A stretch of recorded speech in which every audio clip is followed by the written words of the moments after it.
The train that arrived with no passengers and was never scheduled. Imagine working the night shift at a quiet train station when a train slowly pulls in.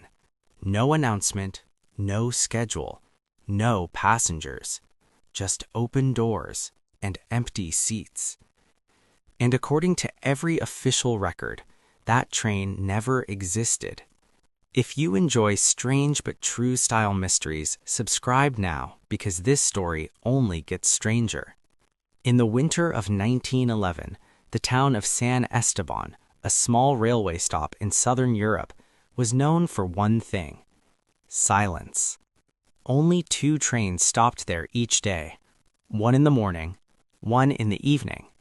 That night, the station master, Julian Ortega, was alone. The clock read 1:14 a.m. No trains were scheduled. Yet, he heard something impossible. From the darkness, headlights appeared. A steam train slowly rolled into the station, old-fashioned, black, and unmarked. No company name, no numbers, no destination sign. The engine hissed to a stop. The doors opened. No one stepped out.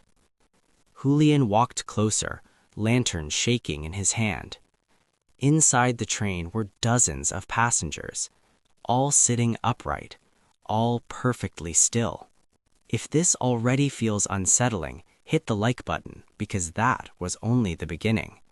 At first, Julian thought they were asleep, but then he noticed something terrifying. None of them were breathing. Their eyes were open, their expressions frozen, as if caught in the exact same moment. Suitcases rested at their feet, hats on their laps, tickets clenched in their hands. But the tickets were blank. No names, no dates, no destinations. At the front of the train stood the conductor. He was dressed in an outdated uniform, one no railway had used in decades. Without turning his head, the conductor spoke. "This train is not meant to stop here." Julian stepped back in fear. He asked the only question he could. "Where are you coming from?" The conductor replied, "From a time that no longer exists." Panicking, Julian ran to the telegraph machine. He sent urgent messages to nearby stations. No response. The lights flickered. The temperature dropped. When he turned back toward the platform, the doors were closing. The conductor tipped his hat and said, "Do not remember us." The train pulled away into the darkness. Silence returned. By morning, officials arrived. Julian was questioned for hours.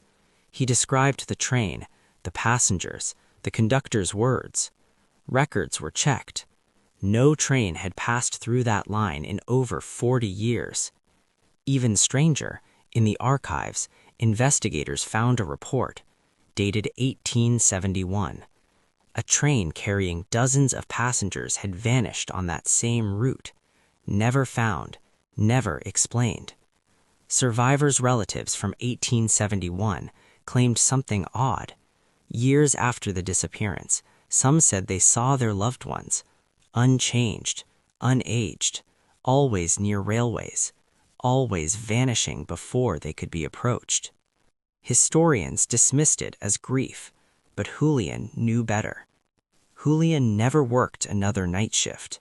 He became quiet, withdrawn. Before his death, years later, he left behind a written statement. It read, "They were not dead. They were not alive. They were traveling somewhere else." The station at San Esteban was closed soon after.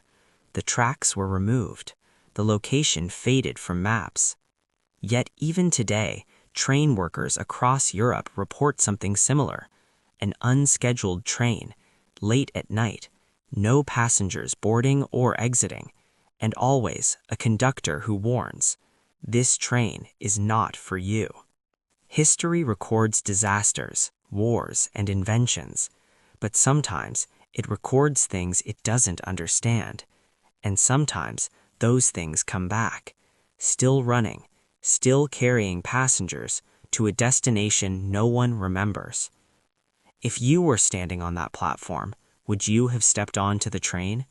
Tell me in the comments. I read every one. For more strange but true style mysteries, subscribe, like this video, and comment for more stories like this, because some journeys were never meant